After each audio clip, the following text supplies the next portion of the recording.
Check, 1, 2. All right.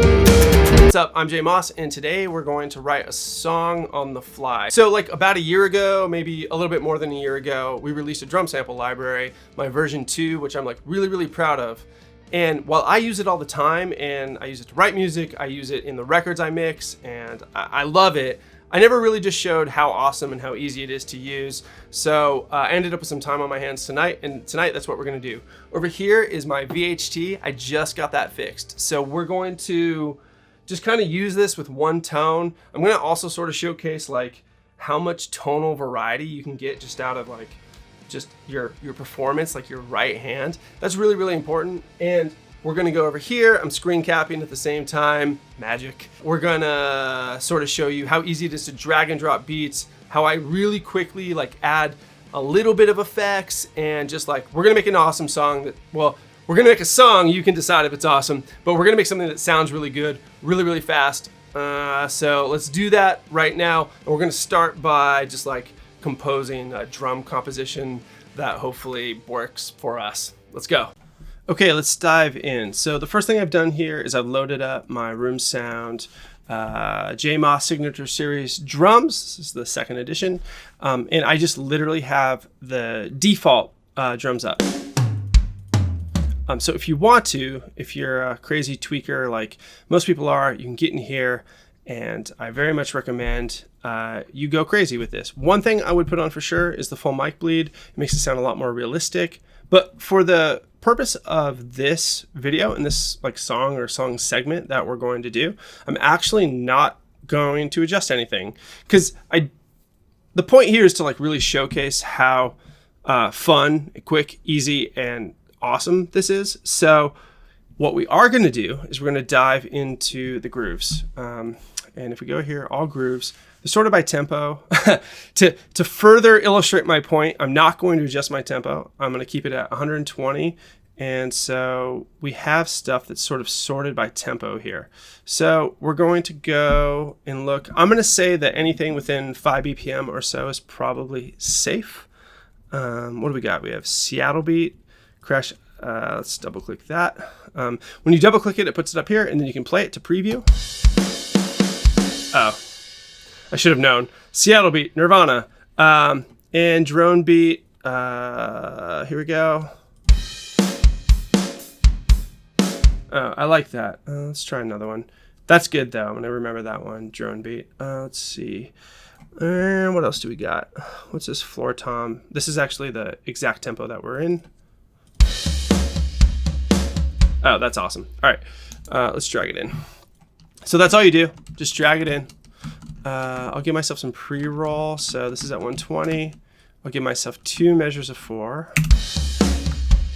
Most of these beats are going to have this last crash cymbal attached.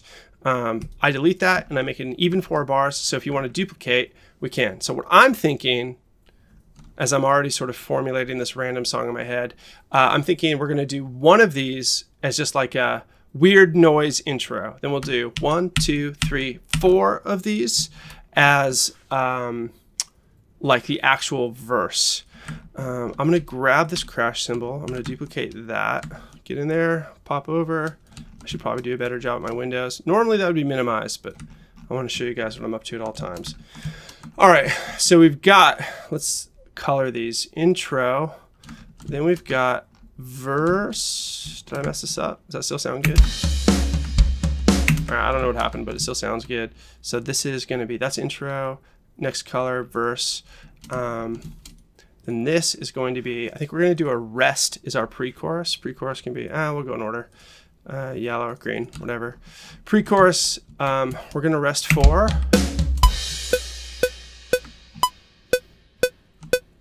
Yeah, 4 bars. And then now we're going to find a chorus beat. I'm kind of making the the pre-chorus not a beat so I can keep this video short. And we might just roll through intro, verse, chorus, and maybe back to an intro.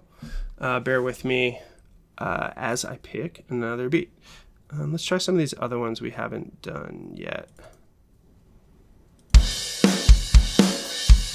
Oh, I actually really like that. Let's hear it on the hats. Nope, I want something bigger. That's cool. I actually like the crash better. Let's check the other crash. That's pretty cool. Let's try the first one again. Did I do that right?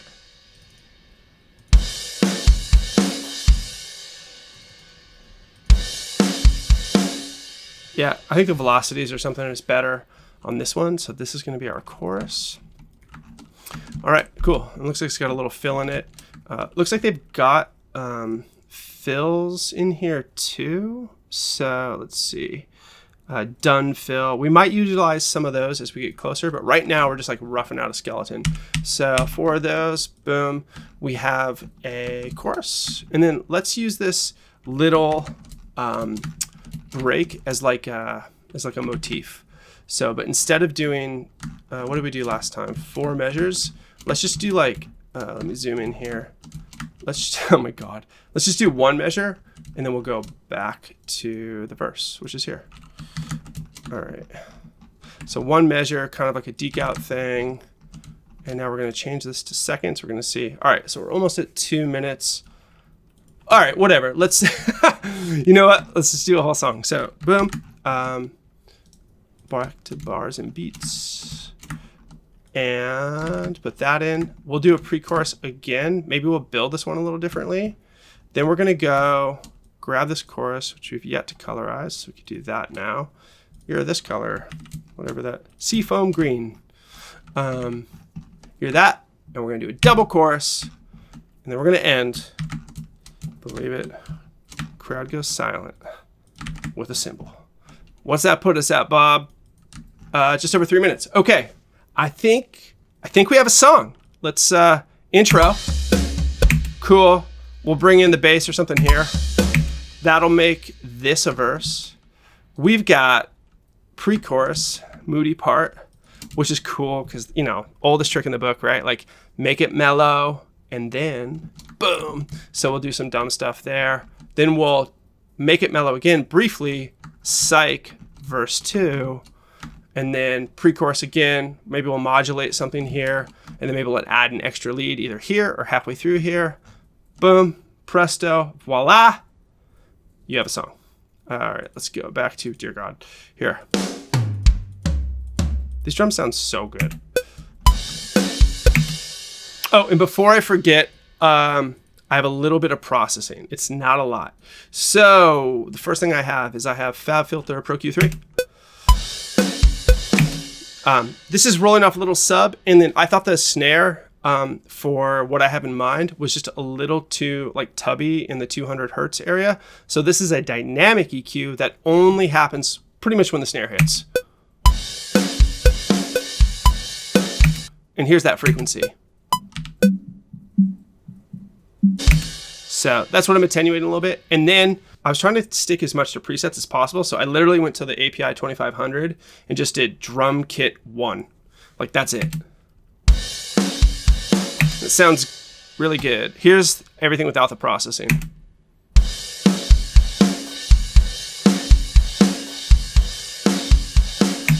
See how that just like, when I turn this on, it cleans up the low end, just gives it a little life. So mind you, imagine yourself writing songs just like this. I've done close to nothing, right? I loaded up the plugin. I didn't touch any faders. I grabbed some MIDI grooves I liked, and I kind of just fleshed things out. This is such a great compositional tool for that reason. We're going to go back to guitars, and it should be awesome. Cool. All right, take 1 of hopefully 1. I'm going to rely on some chords that I kind of know work, and we're going to let this go. I'm going to try to remember the format. It's like intro, verse, like 4 measure pre-chorus, chorus, deke break, verse, 4 measure pre-chorus, double chorus, ending, I think. All right, here we go.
And then lastly, let's just add some leads. I'm not gonna sing over this or scream over this. I'm not gonna sing because I'm not very good at singing, and I'm not gonna scream because then tomorrow I'll have a headache and I have like all this stuff to do. So let's add some leads and then we'll wrap this thing up and let's see what I come up with. I might change the amp though, actually. I'm gonna give it some more gain with this knob here. Let's see.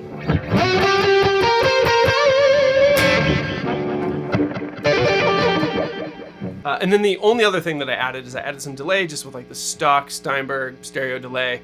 I picked one of the presets that started with A. Sounds like delay to me. Let's play some leads.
Okay, well, I guess there you have it. Those are your default settings: minimal EQ, minimal compression, just sort of letting her rip, writing a song on the fly. It can be done like that. Obviously, this one contains a ton of my own personal voice. I don't know how to not write something that sounds like me, so that's just kind of what happens when I play guitar. What will happen to you will be what happens when you play guitar, bass, keys, whatever. But yeah, so long overdue. I wanted to showcase kind of like how awesome this is, what a great creative tool it is. It's used professionally, it's used on real mixes. I just like inspiring like cool artists and creativity, and yeah, get out there, go do it. I promise you'll probably like it, most likely. All right, and with that, I'm Jay Moss. Hope you had fun, hope you learned something. See you next time.